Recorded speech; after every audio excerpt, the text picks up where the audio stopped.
چوتھا پارہ ہے سورہ آل عمران اور آیت نمبر 157 157 رکوع نمبر 7 ختم ہو رہا ہے، 8 نمبر رکوع شروع ہے، 8ویں رکوع کی دوسری آیت ہے۔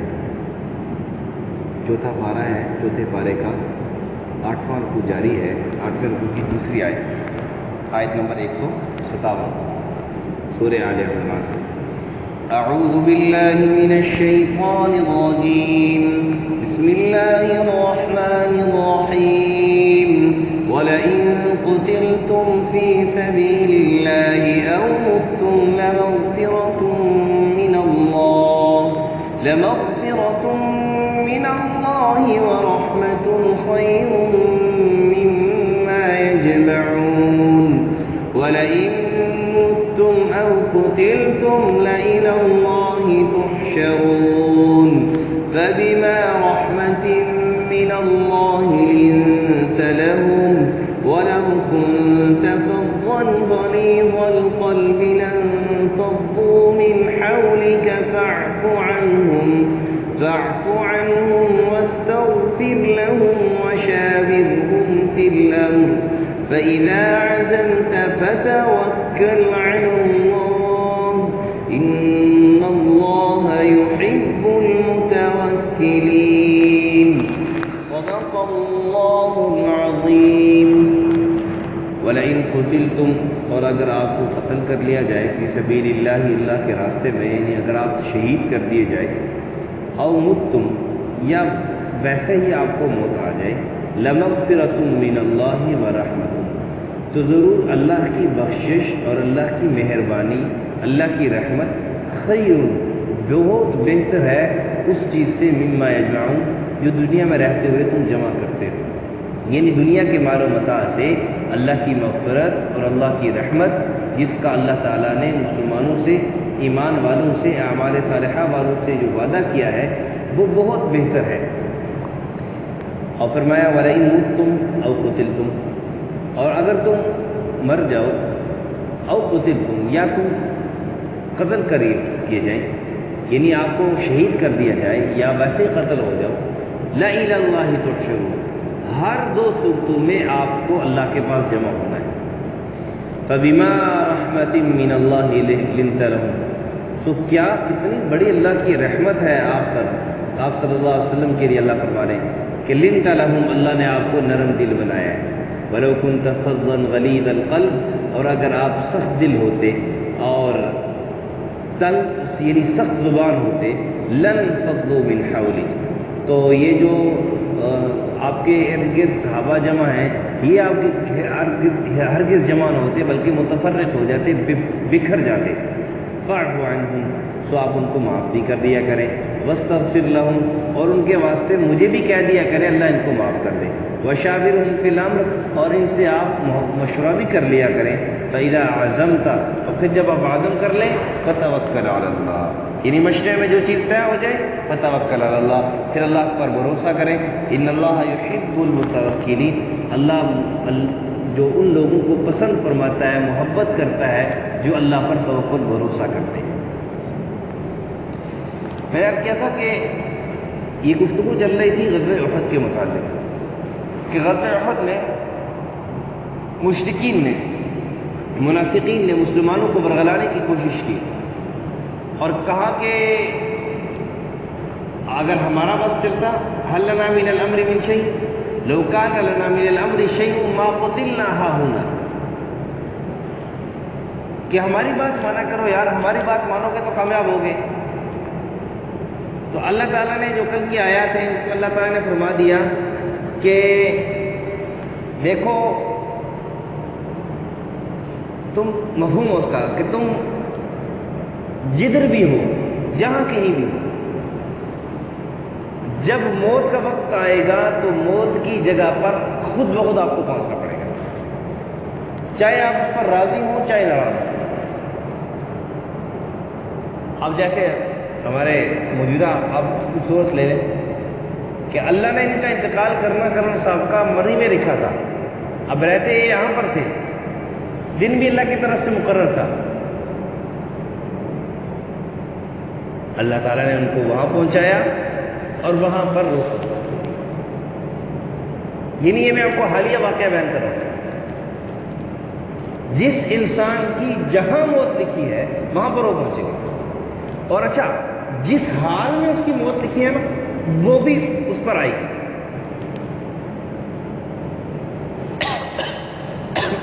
بعض دفعہ ایک صحت مند آدمی اچانک اس کو ہارٹ فیل ہو جاتا ہے.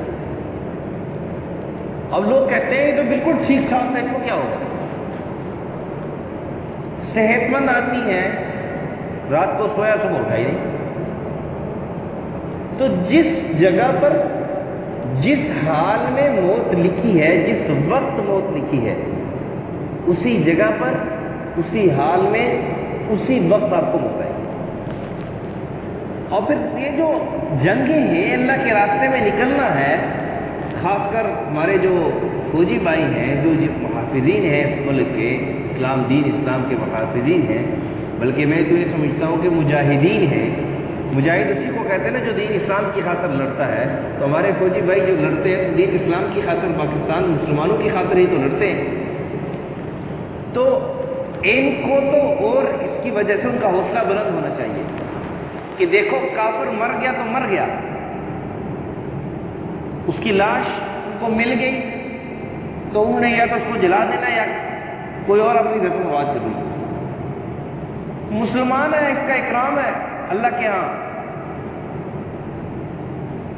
اگر تو لاحقین کے ہاتھ لگ گئی تو وہ تو اس کو اعزاز و اکرام کے ساتھ دفنائیں گے، اس کے لیے دعا کریں گے. اگر لاحقین کے ہاتھ نہ لگی اس کی لاش تو اللہ رب العزت کے ہاں، فرشتوں کے ہاں تو اس کو جیسے دنیا میں کوئی بڑا فوت ہو جائے تو اس کو گارڈ آف آنر پیش کیا جاتا ہے. یہ تو دنیا والے اعزاز دیتے ہیں، اپنی حیثیت کے مطابق اعزاز دیتے ہیں. اللہ رب العزت اعزاز دیں گے.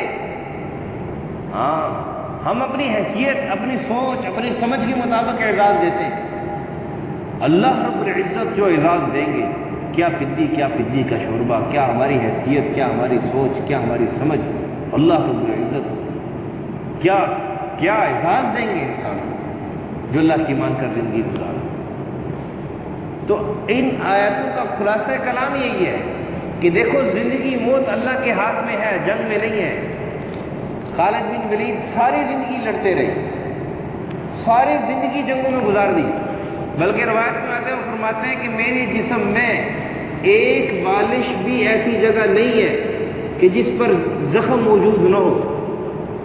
ایک بالش برابر بھی بغیر زخم والی جگہ موجود نہیں ہے. ساری زندگی جہاد میں، ساری زندگی اسلام سے پہلے بھی لڑتے رہے. اسلام لایا، اسلام کے بعد، اسلام سے پہلے اسلام کے خلاف لڑتے رہے. جب اللہ نے ہدایت دی، اسلام لے آئے، پھر اسلام کے حق میں لڑتے رہے اور لڑتے لڑتے ہی زندگی گزاری. لیکن موت بستر پر آ رہی ہے، موت بستر پر آ رہی ہے.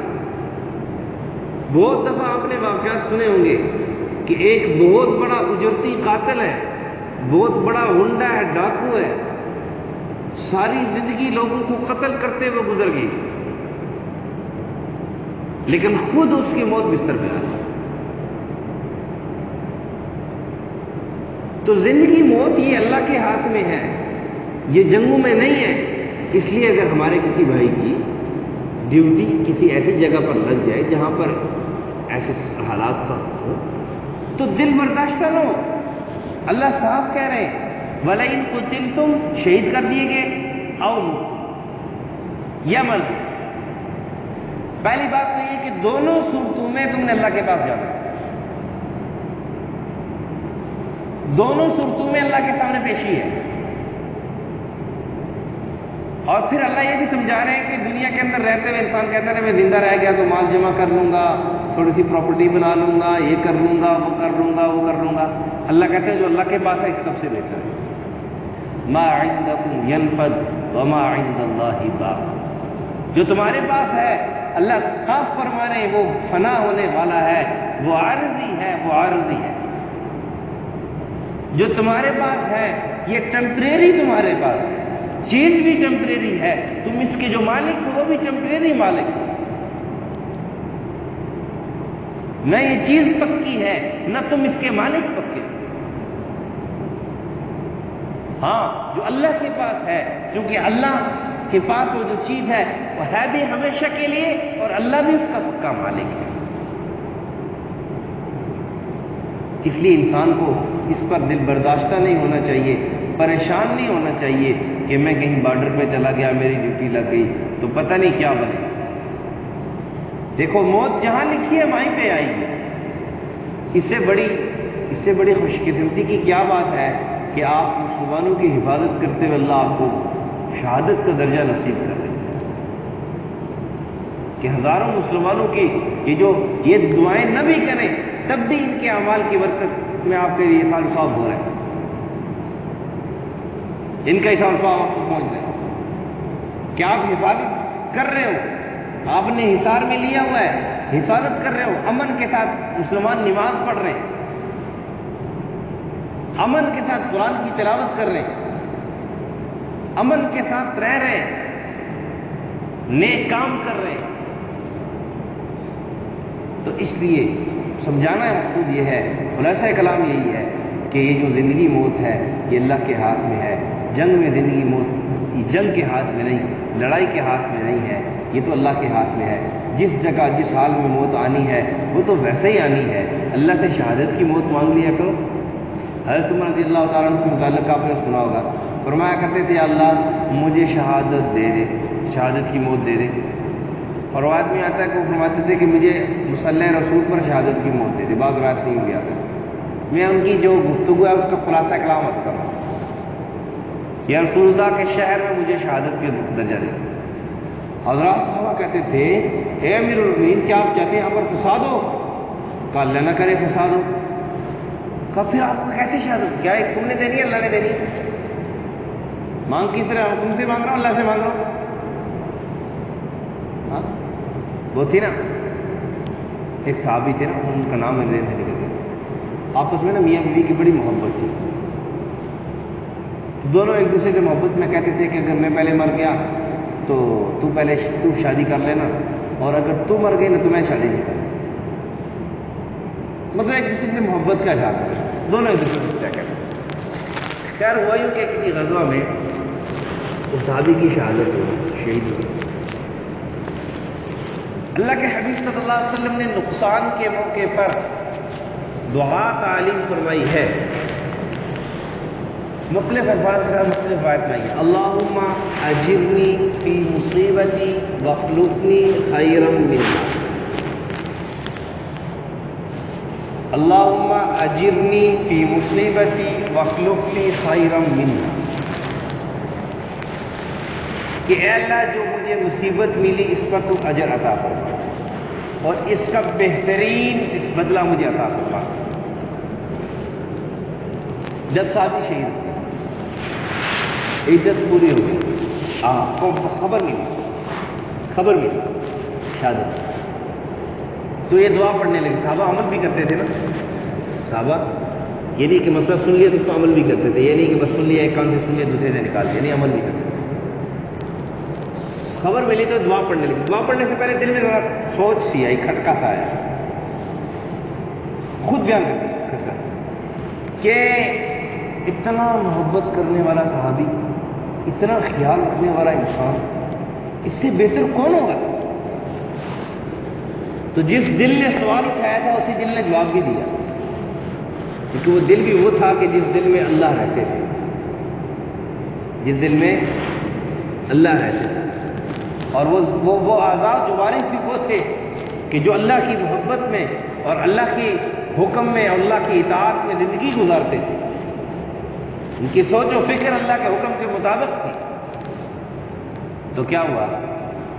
انہوں نے فوراً دل نے جواب دیا کہ جس سے مانگ رہے ہو نا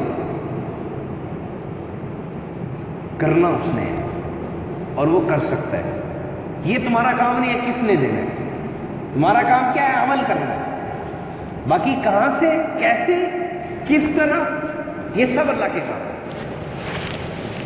پڑھ لیے عدت پوری ہوئی، آقا نامدار صلی اللہ علیہ وسلم نے نکاح کا پیغام دنیا کے اندر اس سے بہتر اللہ نے دیا، اور کتنا بہتر، جس کی اتنا بہتر کہ کوئی انتہا ہی نہیں۔ یہ واقعہ صحابہ اکرام کی سیرت میں مذکور ہے۔ اب نام میرے ذہن سے نکل گیا کہ صحابیہ اور صحابی کا کیا نام تھا، وہ نام ہے خیر بارہ میں عرض کر رہا تھا کہ زندگی موت اللہ کے ہاتھ میں ہے، جنگ میں زندگی موت نہیں ہے، اس لیے اگر موقع ملے تو خوب دلیری دکھاؤ، خوب دلیری دکھاؤ۔ اور پھر فرمایا کہ ولا ان تم قتلتم، دیکھو ہر صورت میں ہم نے اللہ کے پاس جانا ہے، اور جو اللہ کے پاس اللہ بتا رہے ہیں وہ بہتر ہے، تو اس لیے اس سے ڈرنے کی کیا ضرورت ہے پھر۔ اور پھر نبی کرم صلی اللہ علیہ وسلم سے اللہ فرما رہے ہیں کہ شاید نبی پاک صلی اللہ علیہ وسلم کا دل رنجیدہ تھا، اللہ کے حبیب صلی اللہ علیہ وسلم کو تسلی بھی دے رہے ہیں اللہ، اور صحابہ کی سفارش بھی کر رہے ہیں۔ کتنا اللہ کو صحابہ سے پیار تھا، ہاں کتنا اللہ کو صحابہ سے پیار تھا کہ نبی پاک صلی اللہ علیہ وسلم کو فرما رہے ہیں اللہ کا تجھ پر، آپ صلی اللہ علیہ وسلم پر بہت بڑا فضل ہے، کرم ہے کہ اللہ نے آپ کو نرم گو بنایا ہے، سخت دل نہیں بنایا، ورنہ صحابہ آپ کے ارد گرد جمع نہ ہوتے۔ اور پھر کہہ دیا کہ شاید نبی پاک صلی اللہ علیہ وسلم کے دل میں یہ آئے کہ ان کے ساتھ میں نے مشورہ کیا تھا، ان کی بات مانی، جس کی وجہ سے مجھے بھی نقصان اٹھانا پڑا، تو لہٰذا آئندہ ان سے مشورہ نہ لوں۔ اللہ نے کہا نہیں، ایسی نہیں ہے، وَلَئِن مُتُّمْ وَقُتِلْتُمْ نہ فَاعْفُ عَنْهُمْ، پہلی بات یہ ہے کہ ان کو معاف کر دیں، ان سے غلطی ہوگی ان کو معاف کر دیں۔ پہلے اللہ معافی کا اعلان کر چکے ہیں، پھر نبی کو کہا کہ آپ بھی ان کو، پھر کہا کہ وَاسْتَغْفِرْ لَهُمْ، اے میرے حبیب مجھے بھی کہہ دیا کر، میرے لیے میرے پاس بھی ان کی سفارش لے کے آ جایا کر کہ اے اللہ ان کو معاف کر دے، وَاسْتَغْفِرْ لَهُمْ، مجھ سے بھی ان کے لیے بخشش مانگا کرے، اور وَشَاوِرْهُمْ فِي الْأَمْرِ، اپنے مشورے میں ان کو ضرور شریک رکھنا۔ کتابوں میں مفسرین کرام نے لکھا ہے کہ نبی پاک صلی اللہ علیہ وسلم تو عقل کامل رکھتے تھے، ان کو تو مشورے کی ضرورت نہیں تھی، اور پھر ہر کام وہ اللہ کے حکم کے مطابق، وحی کے مطابق کرتے تھے، ان کو تو مشورے کی ضرورت نہیں تھی۔ تو یہ امت کو تعلیم ہے اصل میں کہ کوئی بھی بڑا ہے، گھر کا بڑا ہے، جس جگہ کا بھی بڑا ہے، اگر وہ ایک کام کرتا ہے تو اپنے ماتحتوں سے مشورہ کر لے۔ مشورے میں اللہ نے خیر رکھی ہے، لیکن مشورہ اس سے کرے جو اس کے متعلق تجربہ بھی رکھتا ہو، عاقل بالغ بھی ہو، آپ کا ساتھ مخلص بھی ہو، اس کی ذاتی اس کے اندر کوئی غرض نہیں، تب آپ کو صحیح مشورہ ملے گا۔ مثال کے طور پر میں ایک ڈاکٹر کے پاس چلا جاؤں اور اس سے کہوں کہ جی میں نے روڈ بنانی ہے، میں روڈ کیسے بناؤں، تو وہ کہے گا کہ مجھ سے مشورہ لینے کا کام نہیں ہے، یہ روڈ ماسٹر کا جو روڈ بناتا ہے ان کا کام ہے، اس سے جا کے مشورہ۔ تو جس کام کے متعلق آپ مشورہ لے رہے ہیں تو پہلے دیکھیں کہ وہ جس سے مشورہ لے رہے ہیں اس کام کے اندر وہ تجربہ بھی رکھتے ہیں کہ نہیں، عاقل بالغ بھی ہیں کہ نہیں۔ اور پھر اس کے علاوہ جس سے آپ مشورہ لے رہے ہو، اگر آپ مثال ایک آدمی سے مشورہ لے رہے ہو، وہ خود ٹھیکیدار ہے، آپ اس کو کہہ رہے ہو یار میں نے یہ گھر بنانا ہے تو اس کے اندر میں کیسے جو ہے نا وہ کیا کیا کروں، کس طرح، اس کو پتہ ہے ٹھیکہ مجھے ملنا ہے، اس نے اپنی ذاتی غرض، ذاتی رائے کو خیال رکھنا ہے، زیادہ ملحوظ خاطر رکھنا ہے، ذاتی آمدنی کو زیادہ ملحوظ خاطر رکھنا ہے۔ میں نے ایک مثال رکھوں، تو اس لیے مشورہ یہ ضروری ہے۔ اپنے گھر والے ہیں، گھر کے اندر کوئی کام کرنے لگے تو خود منمانی نہ چلائیں، اپنی مرد حضرات اپنی منمانی نہ چلائیں، عورتیں بھی اپنی منمانی نہ چلائیں، مشورے سے کام چلائیں۔ اسی طرح آپ دفتر میں ہیں تو آپ چاہیے کہ آپ اپنے آپ کے جو ساتھی ہیں ان سے مشورہ لے لیں، مشورے کے اندر خیر بھی اللہ نے رکھی ہے، اور پھر مشورے کے بعد جو بات طے ہو جائے تو فَإِذَا عَزَمْتَ فَتَوَكَّلْ عَلَى اللَّهِ، پھر اللہ پر توکل کر کے اس پر عمل کریں۔ انشاءاللہ اللہ ایسے لوگوں کو پسند بھی کرتا ہے اور ایسے لوگوں کے کام میں برکت بھی ڈالتا ہے۔ یہ تھا اس آیت کا حکم کا خلاصہ۔ وَلَئِن قُتِلْتُمْ فِي سَبِيلِ اللَّهِ، اگر تم شہید کر دیے جاؤ اللہ کے راستے میں، او متم یا مر جاؤ، لَمَغْفِرَةٌ مِّنَ اللَّهِ، بخشش اللہ کی، وَرَحْمَةٌ اور مہربانی اللہ کی، خیر بہتر ہے اس چیز سے، مما یجمعون جو تم جمع کرتے ہو۔ وَلَئِن مُتُّمْ وَقُتِلْتُمْ، اگر تم مارے گئے یا شہید کر دیے گئے یعنی قتل کر دیے گئے، لَإِلَى اللَّهِ تُحْشَرُونَ، ہر دوست تم آپ کو اللہ کے پاس جانا ہے، جمع ہونا ہے۔ فَبِمَا رَحْمَةٍ مِّنَ اللَّهِ لِنتَ لَهُمْ، سو کیا یہ اللہ کی بڑی رحمت ہے آپ پر کہ اللہ نے آپ کو نرم دل بنایا۔ وَلَوْ كُنتَ فَظًّا غَلِيظَ الْقَلْبِ، اس سے بات سمجھ آتی ہے کہ بڑے کو سخت دل نہیں ہونا چاہیے، نرم دل ہونا چاہیے۔ اگر آپ سخت دل ہوتے، غلیظ نرم سخت گو ہوتے، غلیظ القلب سخت دل ہوتے، لانفضوا من حولک تو متفرق ہو جاتے لوگ آپ کے پاس، یعنی آپ کے پاس جمع نہ ہوتے۔ فاعف عنہم تو آپ ان کو معاف کریں، واستغفر لہم ان کے واسطے بخشش مانگا کریں، وشاورہم فی الامر ان سے کام میں مشورہ لے لیا کریں، فاذا عزمت پھر جب آپ توکل کر چکے ہیں، عزم کر چکے ہیں، فتوکل علی اللہ جب آپ عزم کر چکے تو اللہ پر بھروسہ کریں، ان اللہ یحب المتوکلین اللہ بھروسہ کرنے والوں کو پسند کرتے ہیں۔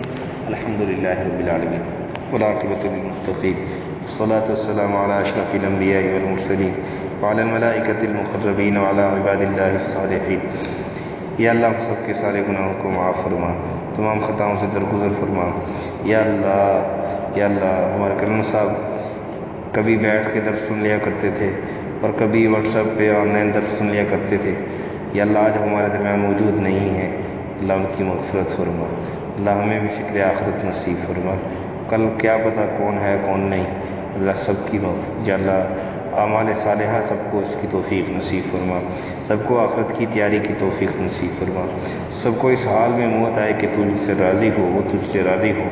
یا اللہ اس حال میں موت آئے کہ تم سے راضی ہو اور اے اللہ وہ تجھ سے راضی ہو، سارے مسلموں کو ایسی موت نصیب فرما دیں۔ صلی اللہ علیہ نبی کریم محمد علیہ وسلم۔ جزاک اللہ خیر۔